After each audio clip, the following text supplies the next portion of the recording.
Selamat pagi teman-teman semua. Jadi kali ini kita membuat konten mengenal lebih dekat tanaman anggur dan cara penanamannya. Jadi yang harus kita tahu yang pertama, anggur itu terdiri dari satu daun. Yang kedua ada tunas air. Yang ketiga ada mata tunas.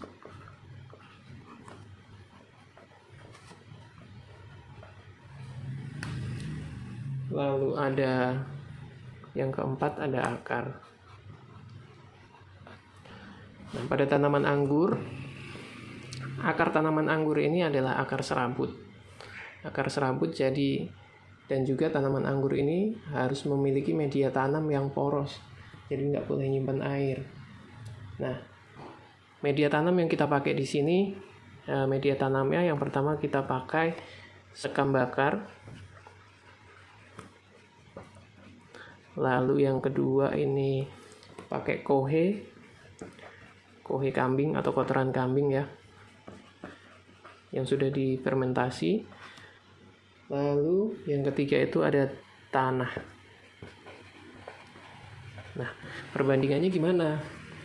Jadi perbandingan dari ketiga komponen ini, sekam bakarnya 3, kohe kambingnya 1, tanahnya 1. Jadi 3:1:1. Ini fungsinya agar media tanam kita itu poros, gak nyimpan air. Jadi ketika disiram, media tanam langsung tiris, bisa kering. Lalu yang mau kita bahas lagi, oh iya tadi. Jadi yang pertama itu anggur itu ada daun. Jadi pasti ada batang. Lalu dari batang ini ada daun. Dan anggur jelek sekali ya. Lalu di sini ada mata tunas. Nah, setelah itu di atas mata tunas biasanya ada tunas air. Di tunas air ada daun lagi. Ada daun lagi. Di sini ada mata tunas lagi. Di sini batangnya. Gitu ya. Lalu akarnya di sini akar serabut. Jadi kecil-kecil, nggak pakai akar tunggang. Nah, gitu. Kurang lebihnya. Lalu yang mau kita bahas lagi di sini.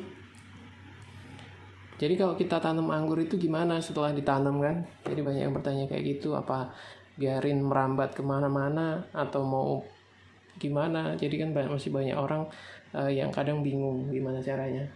Jadi sistem pengaturan batang anggur itu ada bermacam-macam.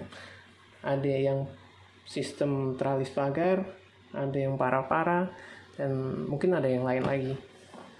Jadi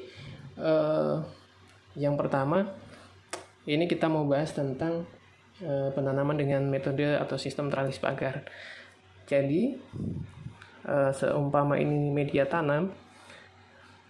Nah, di sini ada batang anggur. Di sini kita buat tiang, di sini tiang. Lalu di sini dibuatkan tali dari sini ke sini, dari sini ke sini. Nah, lalu di sini ada batang anggur ini. Ini kita belokkan ke sini. Nah, nanti di sini di antara batang primer.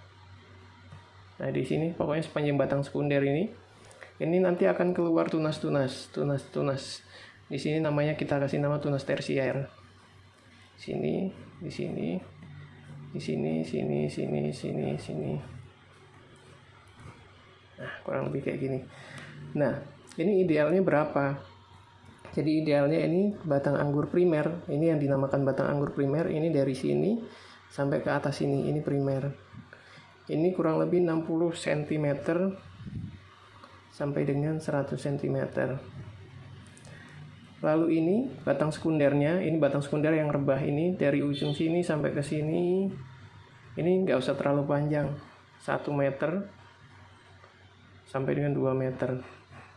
Kenapa nggak boleh panjang-panjang? Karena nanti nutrisi yang diambil dari tanah ini Ini terlalu lama, terlalu jauh nanti untuk menyuplai ke seluruh batang-batang tersier ini.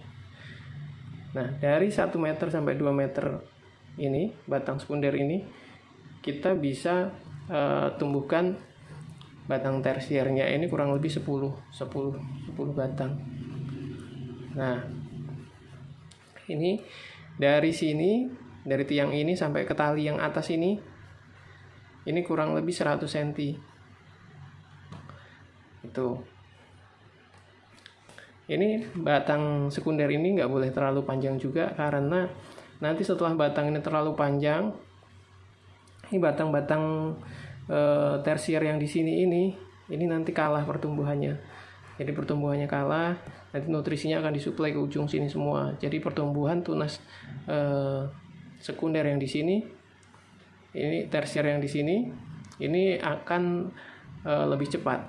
Ini lebih cepat, lebih vigor. Jadi ini nanti ketika batang tersiernya ini udah naik ke sini, udah sampai ke batas yang ini 100 cm kurang lebih, ini kita potes aja, kita axle break, kita potes. Nah, fungsinya kita potes ini biar apa? Fungsinya ini agar tunas-tunas tersier yang di sini ini ngejar pertumbuhannya. Pasti yang di sini ini akan lebih lambat sih, akan lebih lambat. Ketika sini udah dipotes, udah di axle break, di sini akan ngejar pertumbuhannya. Gitu. Lalu pasti ada yang nanya, ini axle break ini sampai kapan ini? Nah, kita pastikan tunas-tunas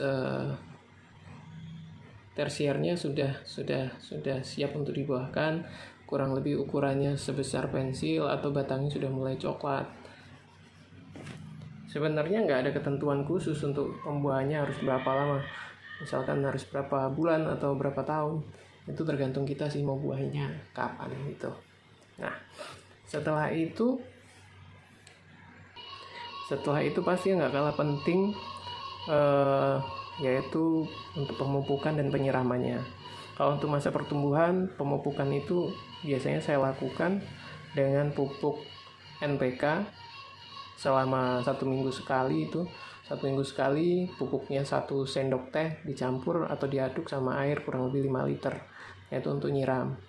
Nah, kalau misalkan media tanamnya itu cuma di planter bag, ya nyiramnya jangan sekaligus 5 liter disiramkan, karena pasti hanya akan terbuang saja. Jadi boleh pagi sore kayak gitu. Cuman kalau pas musim hujan jangan terlalu sering juga disiram. Nah, ini yang kita gambar ini penanaman anggur dengan cara sistem tralis atau single cordon. Nah, kalau yang namanya single cordon itu seperti ini. Ada lagi yang namanya double cordon. Kalau double cordon ini dari batang primer ini nanti dipecah di sini, satu ke sini, satunya ke sini. Nah, kalau yang double cordon ini kalau bisa jangan terlalu panjang, maksimal ke kiri 1 meter, ke kanan 1 meter, jadi 2 meter. Fungsinya agar nutrisinya cepat tersalurkan, pertumbuhannya cepat, dan pasti nanti pembuahannya juga akan maksimal juga gitu.